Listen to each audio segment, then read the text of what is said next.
Picture the darkest hours of the night deep inside Russian territory. The air is freezing, the sprawling industrial complexes are humming with the relentless production of crude oil, and the Kremlin feels secure. But then, a low buzzing sound pierces the silence. It sounds like a lawnmower, but it is moving fast, hugging the terrain, completely invisible to the multi-million-dollar radar system stationed nearby.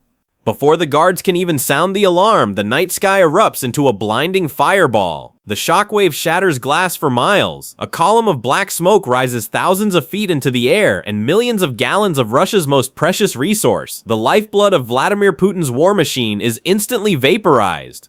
This isn't a Hollywood movie. This is the reality of the most devastating, systematic, and humiliating dismantling of a global superpower's infrastructure in modern history.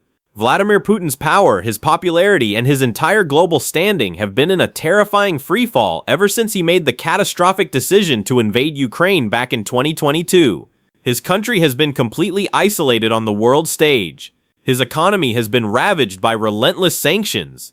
His once feared army has been ground into meat on the plains of Eastern Europe, failing to achieve almost any of its stated objectives.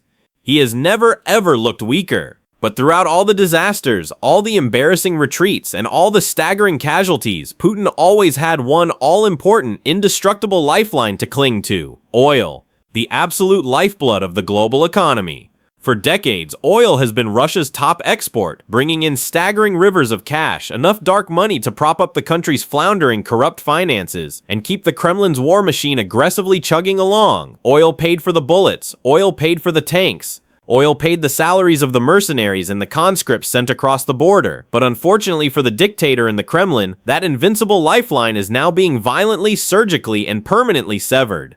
Ukraine has not just damaged Russia's oil sector, they have utterly annihilated it. And the brutal truth that Moscow is waking up to is that there is absolutely no way back from here. And it is not like Putin wasn't warned. He arrogantly ignored the writing on the wall. Ukrainian forces, demonstrating a level of tactical genius and sheer audacity that has left American and NATO military strategists in awe, have made their intentions crystal clear for quite some time.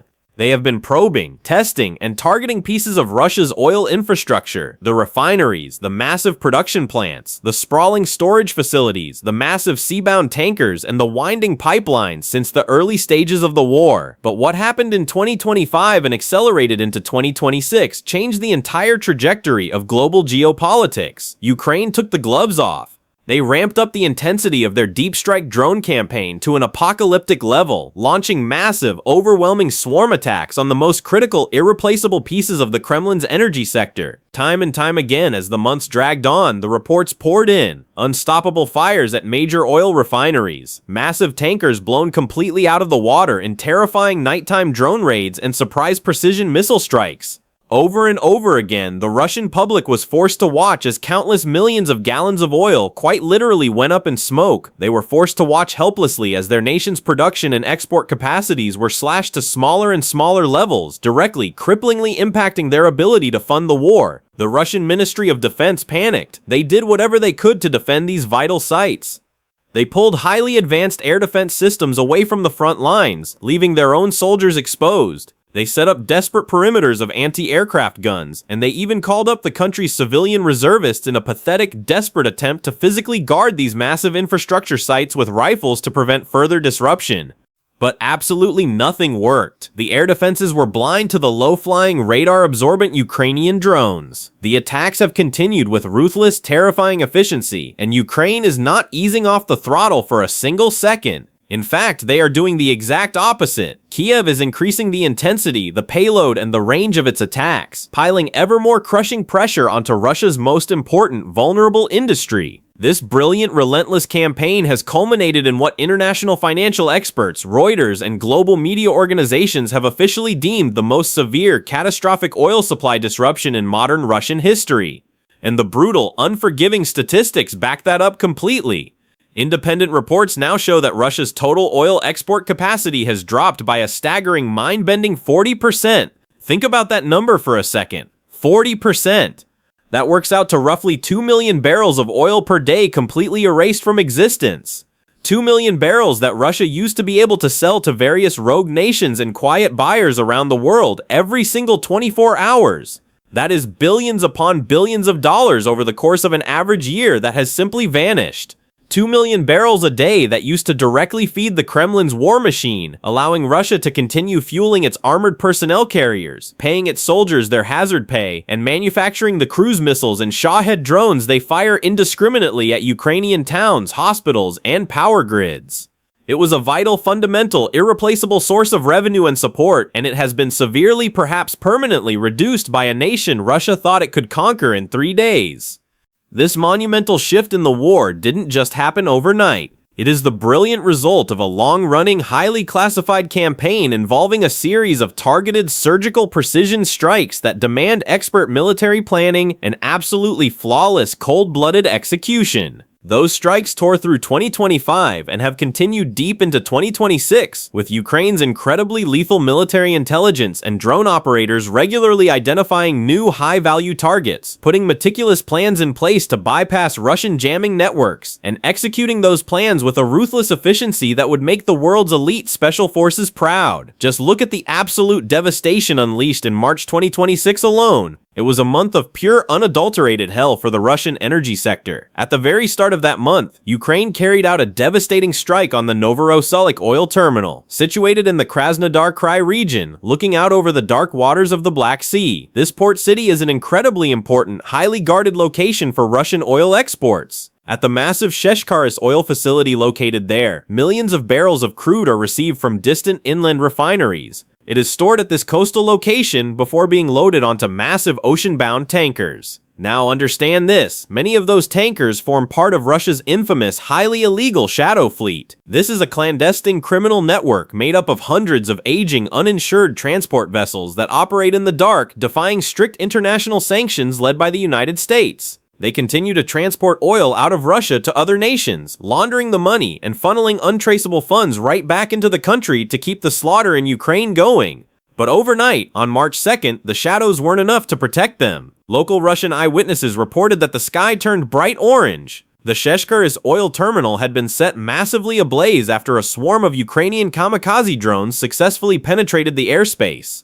The local Russian mayor, Andrei Kravchenko, was forced onto local television to humiliatingly confirm the attack, as local residents completely ignored state censorship, posting raw, terrifying images and videos online showing the massive facility consumed by a towering inferno. And the craziest part? This wasn't even the first time this specific, heavily guarded facility had been hit. Back in November of 2025, oil loadings at Novorossiysk were temporarily completely suspended after a previous Ukrainian strike. Later that same month, the facility was struck again. Since this most recent catastrophic attack, intelligence reports say that this vital oil terminal, which is typically capable of handling up to 700,000 barrels of oil on a daily basis, has been operating incredibly far below its peak capacity, bleeding Russia millions of dollars by the hour. But Ukraine's drone operators didn't even pause to celebrate. Only a couple of weeks later, on March 16th, reports exploded across Telegram channels of another incredibly successful Ukrainian strike. Also in the Krasnodar Krai region, but this time in the town of Lubinsk, which sits right beside the Bolshaya Laba River. This town is located over 300 miles or 500 kilometers away from the front lines of the war. That means these Ukrainian drones flew for hours, completely undetected, deep inside hostile airspace. Overnight, at exactly 2 a.m., Ukrainian drone crews perfectly targeted the town's massive oil depot. This wasn't a random target. This depot is a vital strategic node connecting Russia's deep state fuel production facilities directly to their frontline military operations in the southern regions of occupied Ukraine. It is the gas station for Putin's southern army. Local Russian Telegram channels began frantically reporting massive secondary explosions close to the oil depot in the early hours of the morning. Videos and high-resolution images soon emerged, showing massive, angry flames licking the night air and thick, toxic plumes of black smoke totally filling the skies above several massive fuel storage tanks. The fire reportedly raged out of control well into the following morning, and with every single minute that passed, more and more of Russia's most precious, valuable resource was lost to the atmosphere.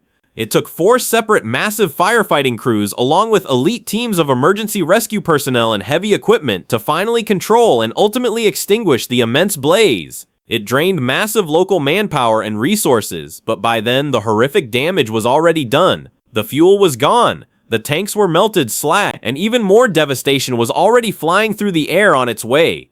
Because on March 21st, just 5 short days after the Lubyansk attack, Ukraine's relentless drones struck yet again. This time, their unmanned aerial vehicles were spotted buzzing through the skies above the Saratov oil refinery, situated in southwestern Russia, deep in the Saratov region. This massive facility is owned and operated by the state-owned energy giant Rosneft, a company run by Putin's closest, wealthiest oligarch allies. This is one of the oldest, most established oil refineries in Russia still in operation. It is exceptionally large, with an extraordinary oil processing volume of around 4.8 million tons. It is an absolutely key cog in the entire Russian oil machine, capable of producing more than 20 different varieties of fuel and highly specialized chemical products, including gasoline, military-grade diesel, and heavy fuel oil. It also produces vacuum gas oil and technical sulfur, two incredibly important, highly specialized ingredients that power Russia's heavy industrial complexes and keep their military factories churning out ammunition. Unsurprisingly, this place was identified very early on by Ukrainian military intelligence as a top priority, high-value target. They had actually hit it over a dozen times since the full-scale war began. But the March 21st strike was by far one of the most effective, totally overwhelming the air defenses and forcing the entire massive refinery to completely shut down all operations. According to the independent Astra Telegram channel, which cited leaked information from official sources within the Russian Ministry of Emergency Situations, a highly sensitive secondary oil processing unit and a massive vertical storage tank were catastrophically damaged in the precision attack. A diesel fuel tank with a capacity of a whopping 10,000 tons was hit dead center and set ablaze. The subsequent explosion and fire spread rapidly across a vast area of at least 4,300 square feet. On top of all that destruction, flaming debris from the intercepted drones also fell directly onto a nearby thermal power plant, dealing massive additional damage to the local electrical grid. All of this incredible destruction was the direct result of the tireless hard work, the sleepless nights, and the careful, meticulous preparation of Ukraine's absolute world-leading drone warfare teams. These are guys that the United States military is actively learning from. Elite units like the 1st Separate Center, the legendary 414th Magyar's Birds Brigade, and the highly classified 413th Raid Regiment, acting in perfect synchronization with other Ukrainian Defense Force intelligence teams. Rosneft has seen its prized facilities, like the Saratov refinery, damaged so heavily and so often that it has been desperately begging the Kremlin for new ways to protect them. But whatever they are trying to do, it is failing miserably. Absolutely nothing seems able to stop Ukraine's drones, which can seemingly strike in any location, at any time of day or night, even in places that are hundreds of miles deep into sovereign Russian territory. Locations that, according to Russian propaganda, should in theory be the safest places on Earth. And the absolute worst was still to come for Russia, because the final weeks of March 2026 had several more terrifying strikes in store. Strikes that were even larger, more complex, and more economically devastating than those that had come before, leaving the entire country's oil industry in its most perilous, fragile position since the collapse of the Soviet Union. By the latter stages of March, the entire nation of Russia was reeling. The foundations of Putin's regime were shaking. Not only were his massive ground forces continuing to struggle to make any major advances in the dirt and mud of Ukraine, with one human wave assault team after another being mercilessly wiped out by Ukraine's hardened defenders, but his entire domestic oil infrastructure had just taken several crippling, multi-billion-dollar hits courtesy of Kiev's exploding drones. And then came the absolute knockout punch. The massive, highly coordinated attack on the Primorsk oil terminal, located all the way up in the Leningrad region, freezing in the north, not too far from the border between Russia and NATO member Finland. Primorsk is the second biggest Russian Baltic port after St. Petersburg itself. It is an enormously important, heavily militarized location for Russian oil exports, moving across the Baltic Sea, handling literally tens of millions of tons of crude and refined petroleum products every single year. It is also the critical endpoint of the massive Baltic pipeline system, as well as a central, irreplaceable hub for Russia's illegal shadow fleet shipments. Many of these privately owned, sanctions-busting tankers travel in and out of Primorsk's icy port on a regular basis, secretly exporting Ural's crude oil outside official legal channels, providing a massive, illicit but highly profitable source of dark revenue for the Kremlin's war chest. Even minor damage to such a critical bottlenecked location can have serious cascading impacts on Russian energy shipments and all surrounding logistics infrastructure. But Ukraine wasn't interested in causing minor damage. They didn't want to just disrupt it. They wanted to set the entire port ablaze, causing as much total destruction, disruption, and absolute devastation as physically possible. So overnight on March 23rd, under the cover of darkness, Kyiv's forces launched a massive, unprecedented, large-scale drone swarm attack. Numerous, highly explosive drones swarmed right towards Primorsk. But this wasn't an isolated event. This was part of a much larger, incredibly complex multi-vector strike in which frantic Russian officials reportedly had to try and shoot down close to 250 separate drones flying over multiple different regions simultaneously, including Leningrad, Kursk, Moscow, and Belgorod. It was an aerial armada. The Russian air defense operators simply had too many targets on their screens. They panicked. Despite heavy Russian air defenses stationed in the area, a significant number of Ukraine's drones perfectly bypassed the missiles, successfully making violent contact with their exact targets, triggering a massive blinding fire at the extensive oil export hub. Personnel were sent running for their lives as the facility was quickly evacuated. All port operations were instantly halted as the massive fire spread out of control, with catastrophic damage reported to both the massive tank park and the incredibly expensive, hard-to-replace oil handling and pumping infrastructure. The region's top official, Governor Alexander Drozdenko, was forced to publicly confirm that a kamikaze drone had struck a massive fuel storage tank, which is how the apocalyptic fire began. Massive fleets of fire crews were dispatched from surrounding cities to the site, but they struggled hopelessly to contain the chemical blaze. Social media images flooded the internet showing impossibly thick plumes of toxic black smoke rising miles above the facility, blocking out the sun for several days following the attack. Western commercial satellite images also confirmed the absolute carnage, showing that at least 4 separate massive fuel tanks had caught fire and burned to the ground. And though the facility was eventually able to start operating again, it did so at a massively pathetically reduced capacity, costing Putin millions of dollars every single day it limped along. But Ukraine gave them no time to recover, because on March 25th, just 48 hours later, the buzz of the drones came again, this time setting another massive Russian oil port, the Ust-Luga terminal, completely on fire. This attack proved that distance means absolutely nothing to the Ukrainian military anymore. Despite being situated an incredible 620 miles, that is 1,000 kilometers away from the Ukrainian border, Kyiv's absolute rockstar drone teams were able to successfully navigate their unmanned aerial vehicles all the way through heavily defended Russian airspace to this massive Baltic Sea base in the northwestern part of Russia's Leningrad region. Governor Drozdenko was once again forced to stand in front of the cameras and be the bearer of terrible news, telling the deeply frustrated Russian public that firefighters had been called out yet again to battle yet another massive inferno. Drozdenko predictably attempted to lie and play down the impact of the attack, but localized social media reports and high-definition images posted online by Russian civilians told a very different story. Terrified residents reported counting at least 10 massive ground-shaking explosions in the area. Locals also spoke of a huge, terrifyingly glowing fire lighting up the entire night sky, making it look like daylight, along with a massive tower of choking black smoke filling the air by the time dawn had finally broken. Once again, this precision attack focused perfectly on one of the most productive, lucrative pieces of Russia's entire oil industry. The Ust-Luga port is said to be able to handle around 700,000 barrels of oil every single day. It is a cash cow for Putin. It's also a hugely important, highly complex production site, responsible for processing up to 45 billion cubic meters of natural gas each year and producing around 13 million tons of liquefied natural gas, as well as millions more tons of ethane and liquefied petroleum gas. Because it is such an impossibly important location to the Russian economy, it has been targeted by Ukraine's special forces on several occasions, with the very first major strike carried out by the legendary Security Service of Ukraine occurring way back in January 2024, and a second massive attack carried out in August 2025. But this March 2026 strike was by far the most crippling blow ever delivered to this beleaguered, terrified facility. Various intelligence reports stated that the entire terminal, which also acts as a vital export hub for other goods like coal, grain, and chemical fertilizer, had to be completely sealed off by the military and totally shut down while exhausted firefighters battled the towering blaze.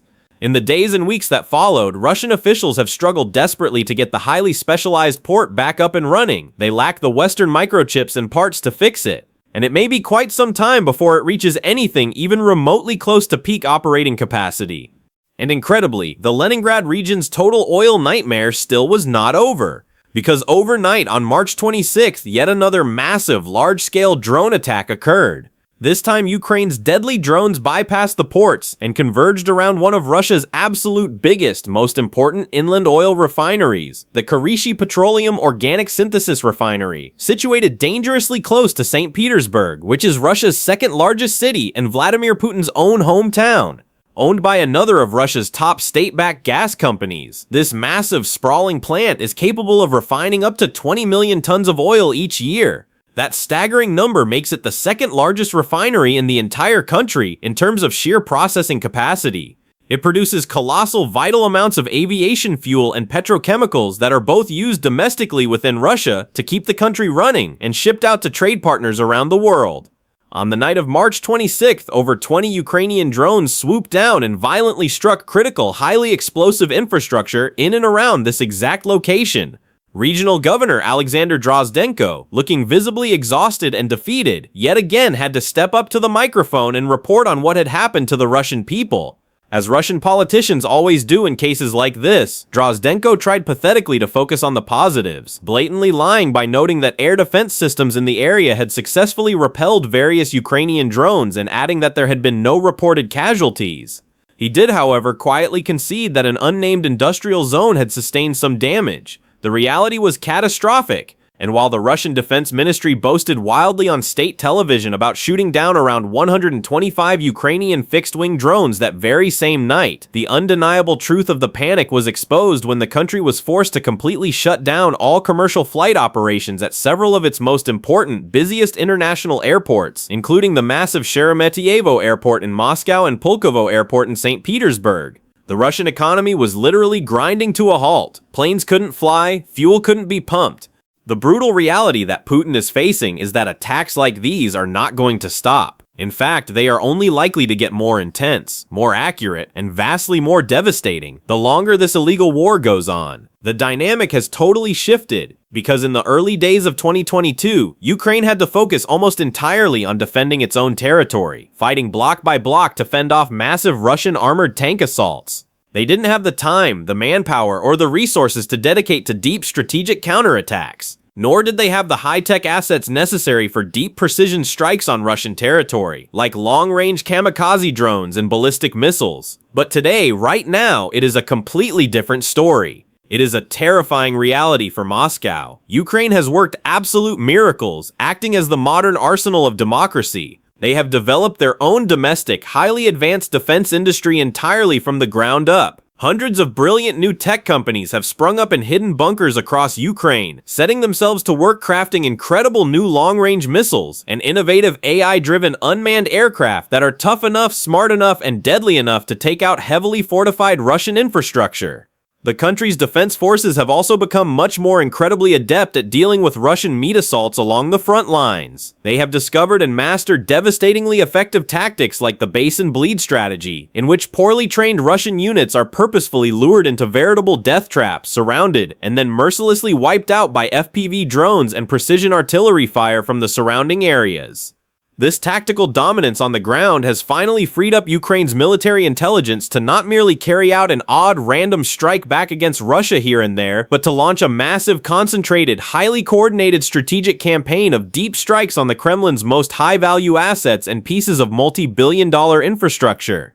Pipelines, mega refineries, massive ocean tankers, military ports, and critical railway nodes are being systematically found, targeted, and violently blown to pieces. And while Ukraine may not always have the heavy bomber firepower to destroy these massive facilities entirely to the ground in a single strike, every single bit of damage, no matter how small, aggressively adds up. Every single drone plays its part. Every violent impact matters. And every massive fire and secondary explosion results in catastrophic financial loss and logistical damage for Russia's military planners to worry about. And every single time one of these major hyper-complex sites is struck, it almost always has to be taken completely offline temporarily. Personnel are evacuated in a panic, massive chemical fires take days to be extinguished, and heavily damaged, highly specialized processing areas must be inspected and repaired, often requiring Western parts that Russia can no longer buy because of strict US sanctions. In mega facilities as big as these refineries, even a few short hours of unexpected downtime can cost the Russian state millions of dollars. So when Ukraine's brilliant drone operators are able to put several major refineries completely out of action for several days or weeks at a time, that impact is massive. It changes the math of the war. It violently hits Vladimir Putin and his corrupt Kremlin cronies right where they feel it, the absolute most, their overflowing wallets. Each of these precision attacks heavily damages Russia's fragile economy, sending the value of the ruble tumbling and making it that much harder to bring in the hard foreign currency they desperately need to buy drones from Iran and artillery shells from North Korea just to keep this disastrous war going. And with the country already struggling massively with forced troop recruitment, suffering hundreds of thousands more casualties than their society can cope with, while also completely failing to make any major strategic gains on the blood-soaked ground in eastern Ukraine, the total situation facing Vladimir Putin is looking increasingly, undeniably grim. He is completely trapped. He is stuck in a devastating war of his own making that he has absolutely no chance of winning, fighting against a highly motivated, incredibly innovative opponent that only grows smarter and stronger by the day. His country's economy is in absolute tatters. Many of his former global allies have all but completely abandoned him. The powerful international community continues to ruthlessly cut off his people and financially punish his billionaire oligarchs. And the one single critical lifeline he has been so desperately clinging to all this time, his once prosperous, invincible oil industry, has finally reached its absolute weakest point in modern history. It is bleeding out. For Ukraine, meanwhile, the genius tactic of relentlessly targeting Russian oil infrastructure is most certainly paying off in a massive way. Ukrainian President Volodymyr Zelensky has confidently and repeatedly stated to the world that crushing Russia's oil industry is the absolute fastest, most efficient, and most direct way to bring this brutal war to an end. Cut off the money and the war machine grinds to a halt. And the cold, hard economic data is proving him completely right. If Ukraine can keep up this terrifying pace of attacks, or even take them up another notch with massive swarms of additional AI-guided drones or newly developed domestic cruise missile strikes, Vladimir Putin will eventually be left with absolutely no other option. He will either be forced to completely withdraw his battered, defeated troops back across the border, or he will have to sit in the Kremlin and watch his entire country's economy burn to the ground, one massive oil refinery at a time. The skies over Russia belong to Ukraine now, and the fires are only getting bigger.